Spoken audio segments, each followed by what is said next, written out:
hay algo que probablemente has hecho esta semana sin saber por qué. Quizás fue quedarte callado cuando querías decir algo.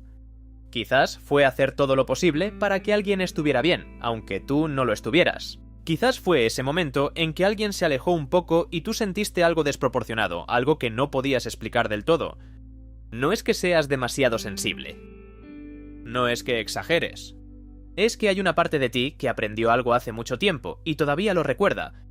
El cuerpo recuerda lo que la mente intenta olvidar.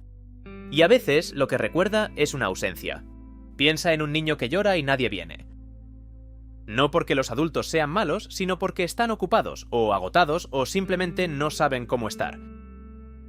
El niño llora una vez, 2 veces, 3 veces. Y poco a poco, sin que nadie se lo enseñe, empieza a aprender.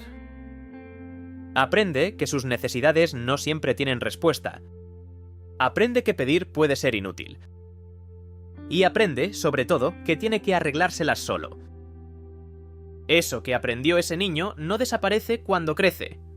Se convierte en un adulto que no pide ayuda aunque la necesite. Se convierte en alguien que minimiza lo que siente para no molestar. Se convierte en alguien que, cuando por fin recibe afecto, no sabe bien qué hacer con él. Porque el afecto se siente extraño cuando no lo reconoces como tuyo. Los psicólogos tienen un nombre para lo que pasa cuando un niño no recibe suficiente respuesta emocional de sus cuidadores. Lo llaman apego inseguro. Pero antes de quedarte con el término, quédate con la imagen. Un niño que estira los brazos y a veces hay alguien, y a veces no. Un niño que nunca sabe con certeza si va a ser sostenido. Ese niño no aprende que el mundo es seguro. Aprende que el mundo es impredecible. Y esa lección se instala tan profundo que sigue operando décadas después, en tus relaciones, en tu trabajo, en cómo te hablas a ti mismo cuando las cosas van mal. No estamos hablando necesariamente de infancias traumáticas en el sentido dramático de la palabra. No hace falta que haya habido violencia o abandono explícito. A veces basta con un padre que estaba físicamente presente pero emocionalmente ausente. Una madre que amaba pero no sabía cómo decirlo. Unos padres demasiado ocupados sobreviviendo como para detenerse a preguntar cómo estabas de verdad. El daño no siempre viene de lo que pasó. A veces viene de lo que nunca pasó. Y aquí está lo que nadie te dice, esa ausencia crea hambre. Un hambre que no se llama hambre. Se llama ansiedad, o perfeccionismo, o necesidad de control, o dificultad para confiar. Se llama esa sensación de que nunca es suficiente, que siempre falta algo, aunque tengas todo lo que creías que querías. Esa inquietud de fondo que no sabes nombrar, pero que conoces muy bien. Quizás te reconoces en el que trabaja sin parar, porque en el descanso aparece algo incómodo. Quizás eres el que necesita que le digan constantemente que lo está haciendo bien, no por vanidad, sino porque por dentro no estás seguro. O quizás eres el que se cierra cuando alguien se acerca demasiado, no porque no quiera conexión, sino porque aprendió que la conexión puede romperse, y es mejor no depender de ella. Todos estos son formas distintas del mismo hambre. Lo más curioso y lo más humano de todo esto es que el hambre se disfraza de personalidad. ¿Crees que eres así? ¿Crees que eres una persona ansiosa por naturaleza? ¿O que eres alguien independiente porque no necesitas a nadie? ¿O que eres perfeccionista porque tienes altos estándares? Y puede que todo eso sea verdad también. Pero debajo de esas etiquetas, a veces hay un niño que aprendió a sobrevivir de la única manera que podía. Entender esto no significa que tu infancia fue terrible. Significa que eras un ser humano pequeño en un mundo que no siempre supo cómo cuidarte bien. Y que respondiste de la única manera que tenías disponible. Eso no es un defecto. Es lo que hacemos todos. La pregunta que se queda contigo no es qué te faltó. La pregunta es qué hiciste con esa falta. Porque lo que construiste alrededor de esa ausencia dice mucho más sobre ti de lo que imaginas. Y eso es exactamente lo que vamos a ver. Nadie te enseñó a hacerlo. Nadie se sentó contigo y te explicó que si te volvías invisible habría menos conflicto. Nadie te dijo que si eras el más responsable, el más gracioso, el más complaciente, las cosas irían mejor. Lo descubriste solo.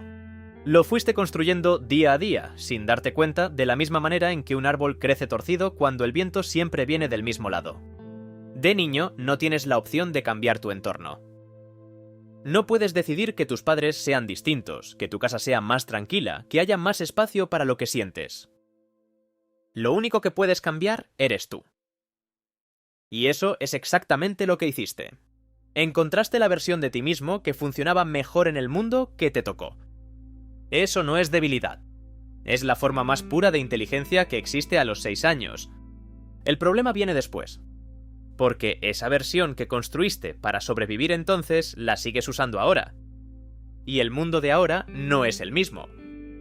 Ya no tienes 6 años. Ya no dependes de las mismas personas. Ya no estás en el mismo lugar. Pero los mecanismos siguen activos, como una alarma que nadie apagó, sonando en situaciones donde ya no hay peligro real. Hay un patrón que aparece mucho en personas que crecieron sin suficiente seguridad emocional. Es la hipervigilancia.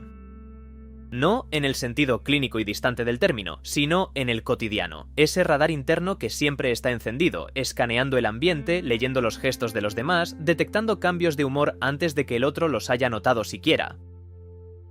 Aprendiste a leer a las personas porque de eso dependía tu bienestar. Y hoy lo sigues haciendo, aunque ya no lo necesites de la misma manera. Quizás eres el que siente cuando alguien está molesto antes de que diga una sola palabra. El que ajusta lo que va a decir según el estado de ánimo del otro.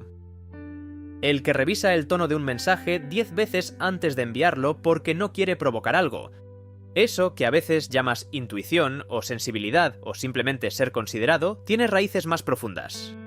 Viene de años de necesitar anticipar para estar a salvo. Hay otras formas en que esa adaptación se manifiesta. Está el que aprendió que ser necesario era la única manera de que no lo dejaran. Y de adulto, ese patrón se convierte en alguien que siempre está disponible para todos menos para sí mismo. Que dice que sí cuando quiere decir que no. Que se agota ayudando a otros y luego se pregunta por qué se siente tan solo, sin ver la conexión entre ambas cosas. La lógica infantil era impecable. Si soy indispensable, nadie se irá. La lógica adulta todavía no ha llegado a corregirla. Está también el que aprendió que mostrar necesidad era peligroso, que pedir era exponerse, que depender de alguien era arriesgarse a una decepción que dolía demasiado. Y ese niño creció y se convirtió en un adulto que funciona de manera brillante en solitario, que no pide ayuda aunque la necesite, que cuando alguien se ofrece a cuidarlo siente algo extraño, una mezcla de alivio y desconfianza que no sabe bien cómo manejar.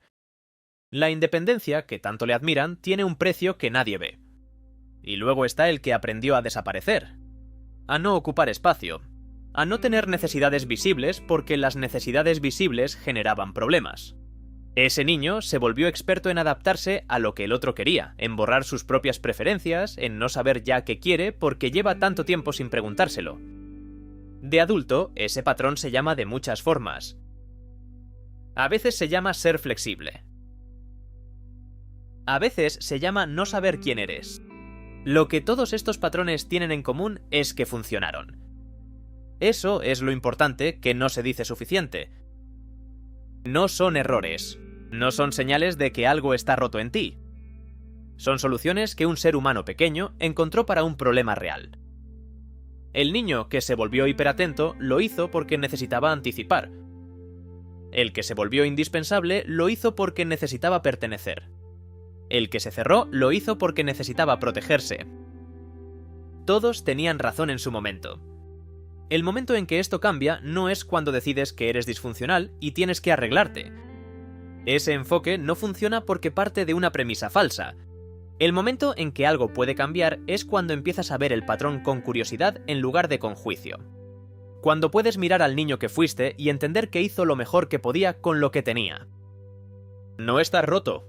Estás construido de una manera muy específica, por razones muy concretas, en un momento en que no tenías otra opción. Y ahora sí la tienes. La pregunta que te llevas es esta. ¿Qué parte de lo que haces hoy todavía está respondiendo a un peligro que ya no existe? Y si crees que esto solo le pasa a otros, el siguiente vídeo habla de algo que probablemente también reconocerás. Suscríbete para no perderte lo que viene.